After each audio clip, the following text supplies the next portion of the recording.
Nous allons apprécier ici l'avantage concurrentiel de GTT en utilisant ici un prompt de la bibliothèque de prompt de base que vous pouvez retrouver en description de cette vidéo.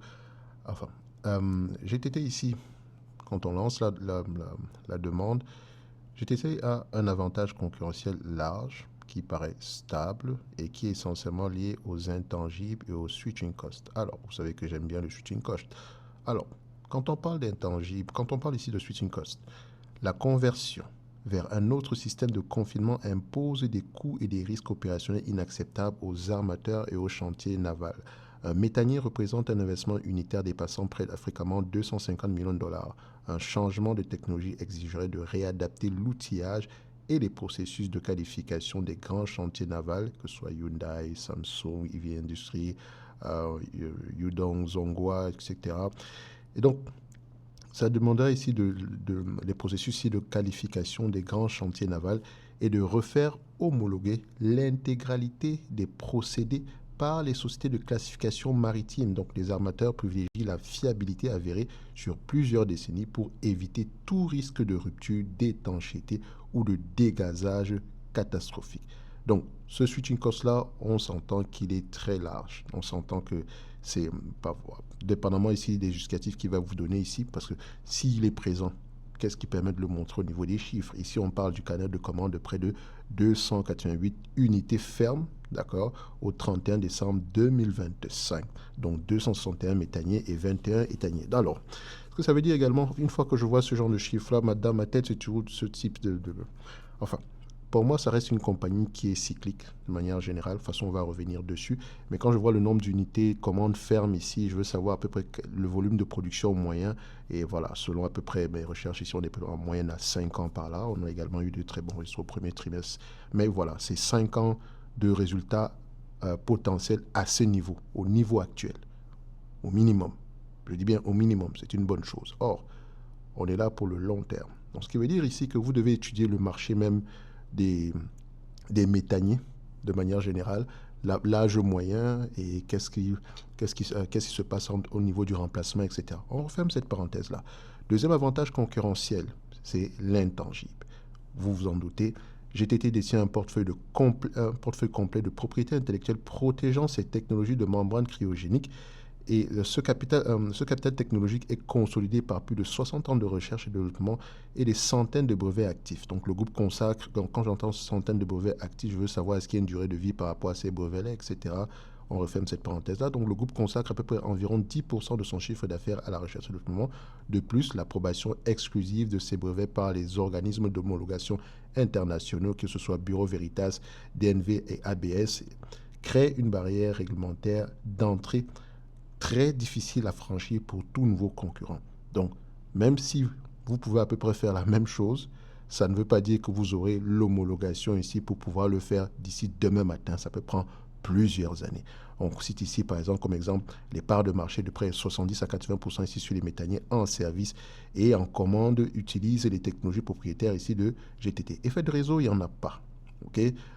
Au niveau des pollutions à bas coût, bon, ici, ça va être lié à la nature de ce business. Parce que GTT opère selon un modèle d'ingénierie sans usine de fabrication lourde. Donc, c'est essentiellement une faiblesse ici, transférant la charge des investissements en capital physique au chantier naval partenaire. Donc, l'entreprise perçoit des redevances de licences ici à très haute valeur ajoutée sur chaque navire construit. Donc, cette structure d'exploitation génère une profitabilité qu'aucun fabricant de composants maritimes ou chantier naval ne peut concurrencer. Donc, GTT licencie uniquement ici son savoir-faire. Point à la ligne. Alors, comme d'habitude, il y a des risques. La forte dépendance ici au cycle d'investissement dans les infrastructures de GNL et la concentration des commandes auprès des chantiers navals sud-coréens et chinois. Ça, c'est le gros risque. Donc, allié aux tentatives ici récurrentes de ces chantiers de promouvoir leur propre système propriétaire à membrane pour supprimer le paiement des redevances. Alors, c'est bien d'en faire la promotion ici, mais est-ce que c'est aussi efficace? Est-ce qu'ils ont également toutes les homologations nécessaires? Et en supplément de ça, est-ce que les donneurs d'ordre sont enclins ici à vouloir, à prendre le risque d'utiliser une technologie qui n'a pas encore été éprouvée par le temps? Ça, c'est une grosse question. Donc, je pense que pour GTT, pour moi, il y a de grandes chances ici que le mot reste solide sur les années à venir, sur le long terme. Donc, au moins sur les 10 prochaines années, on va le dire comme ça. Donc, Au niveau de la concurrence, vous avez la concurrence directe provient des systèmes de réservoirs indépendants, euh, notamment les cuves sphériques MOS maritime ou bien la structure rigide IHISPB. Donc, quand je vois ce type de réponse, je veux savoir à peu près, est-ce que c'est aussi efficace? Ou bien pourquoi ce n'est pas aussi efficace? Est-ce que ça pourrait être aussi efficace? Bref, pourquoi est-ce que GTT continue à avoir des parts de marché aussi élevées malgré, entre parenthèses, une concurrence? Bref, alors, parmi tous ces éléments-ci, on s'entend que c'est assez rassurant pour GTT. Mais justement, est-ce que ça se voit au niveau des chiffres? Pour ça, on va faire simple. On vient directement ici au niveau de GTT. Parfait. 1, 2. Alors, en termes de revenus, vous connaissez la chanson croissance de revenus, etc. Acquisition organique. Bon, ici, c'est un mix des deux parce qu'il y a des acquisitions ici, mais voilà, c'est surtout pour se diversifier. Mais globalement, ici, c'est voilà, c'est organique. OK? Donc, ici, j'aime ça. Ensuite, on regarde la marge brute. Si vous avez une marge, si vous avez ici un mot large, ça veut dire ici que vous avez des marges brutes également exceptionnellement élevées.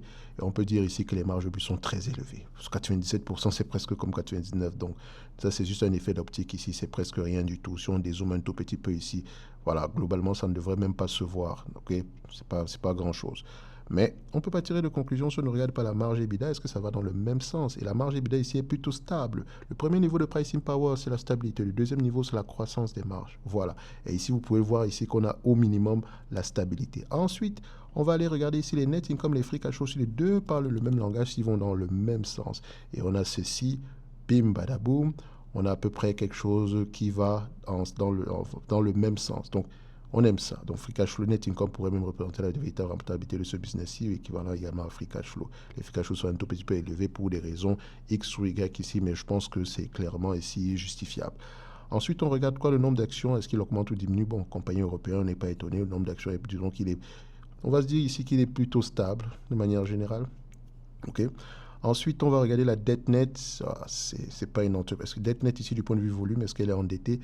Il y a plutôt du cash net au sein de cette compagnie, près de 220 millions ici. Combien de fois le marché paie généralement pour ce type d'entreprise? Donc, évidemment, avec un mode pareil, etc., il va payer à peu près, ça reste un business cyclique, il va payer à peu près aux alentours de 15 à 20 fois les bénéfices par là. Donc, on est aux alentours ici, globalement, voilà, voici qu'une vingtaine de fois les bénéfices. Pour moi, c'est la même fois, disons une quinzaine de fois les bénéfices. Mais alors, quel bénéfice? Et ça, c'est la grosse question. Quel bénéfice? À une époque, je normalisais les résultats. Donc, je prends toute cette moyenne-ci, je me dis, OK, simple. Ils gagnent beaucoup d'argent aujourd'hui, il n'y a pas de souci par rapport à ça. Mais en moyenne, voilà ce qu'ils ont pu rapporter ici. OK? Ça, c'est la moyenne. Donc, si quand le cycle va se retourner, parce que ça reste un business qui est cyclique, voilà à peu près ce à quoi on pourrait s'attendre en moyenne. Donc, ça, c'est avant. Maintenant, il faut également prendre en considération la croissance de manière générale. Si on prend la croissance ici, moi, par exemple, mon repère, c'est par rapport au nombre, disons, je prendrai deux choses.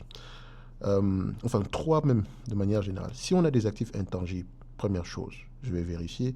Donc, 340 millions, c'est le premier niveau. Donc, tangible book value, si je ne vous ai pas dit que la valeur, c'est ça, attention. OK? 9,43 €. Si cette compagnie va se retrouver aux alentours des 9,43 € home run, ok, surtout si elle garde cet avantage, mais clairement, il y a de fortes chances que ce soit impossible. Mais on ne dit jamais, jamais en bourse, rien n'est impossible, on ne sait jamais. On espère que ça va arriver à ce niveau-là un jour, mais bon, ne rêvons pas. Ou bien, je prends ceci, je normalise les résultats. Bon, quand je dis normaliser les résultats, je vais prendre cette période-ci. Il faut vous dire ici que ce n'est pas le même marché. En 2014, ce n'est pas le même marché que 2026. Peut-être qu'ici, la demande de GNL a explosé, etc. Donc, on n'a pas le même marché, mais c'est toujours mieux que rien. On estime de manière générale.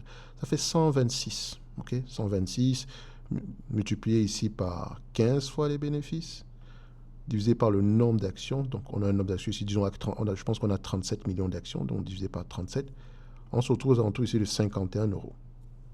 OK? Maintenant, si on prend en considération la période actuelle, la durée, donc les commandes actuelles, le book-to-bill se retrouve à peu près à 5. Donc, c'est-à-dire qu'à la production actuelle, à peu près, elle peut générer pendant 5 ans des revenus équivalents à ceux de l'année précédente. OK? si les commandes augmentent, etc., tant mieux. Donc, si on est à partir de ces niveaux, donc, il y a de fortes chances que les 5 prochaines années, qu'on ait au moins ce type de résultat-ci. Et donc, c'est simple. Je fais juste, on s'attend à peu près à 12,40 $. Ça reste un business ici. Les commandes sont fermes, donc techniquement, et ça reste un business à cette là. Et donc, 12,40 $, 12,40 €, excusez-moi, par rapport à 2028, je prends 5 fois les attentes, ça fait à peu près 62 €. Donc, premier niveau, 51 et poussière. Deuxième niveau, 62 €. Bon, on peut rajouter la dette nette ici. Hein. Bon, parce que ça va me représenter énormément la dette nette ici. Qu'est-ce qu'on a? 62, plus ça, plus 6. Ça fait à peu près 68. Et quand on regarde ici les attentes, est-ce qu'ils sont de plus en plus optimistes? Voilà, c'est plutôt correct. On aime ça. Donc, c'est techniquement ici, ça, on va se dire que c'est presque, disons 70 € globalement. OK? 70 €. Pourquoi est-ce que je ne paye pas 15 fois les bénéfices? Parce que payer 15 fois les bénéfices sous-entend ici qu'on a 15 ans de bénéfices équivalents en moyenne sur les 15 prochaines années. Le même niveau de bénéfice net actuel sur les 15 prochaines années. Or, allez vous renseigner sur ce business, il y a des boom and bust. Donc, techniquement, ça va être difficile. Maintenant, en étudiant le secteur d'activité, vous allez peut-être découvrir que l'âge moyen des méthaniers est peut-être de 30 ans et que s'il fallait tous les remplacer du jour au lendemain, ça prendrait peut-être, disons, une quinzaine d'années.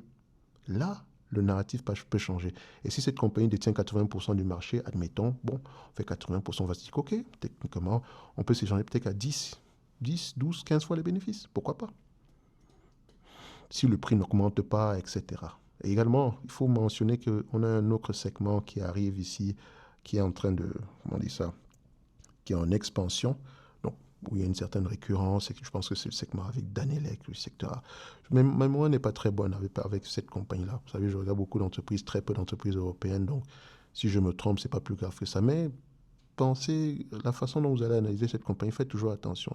Il faut toujours vérifier, enfin, quelle est la taille globale du marché, la durée moyenne ici, l'âge moyen ici des méthaniers en cours, peut-être la demande même de manière générale. Ça vous force ici à vous intéresser au secteur d'activité. Parce que le secteur d'activité, c'est la macroéconomie d'une action, okay, d'une entreprise. On ne va pas regarder la macro générale, les pays, etc. Oui, ça peut jouer, mais la macroéconomie du secteur ici, donc qui passe par l'analyse sectorielle, c'est intéressant. OK?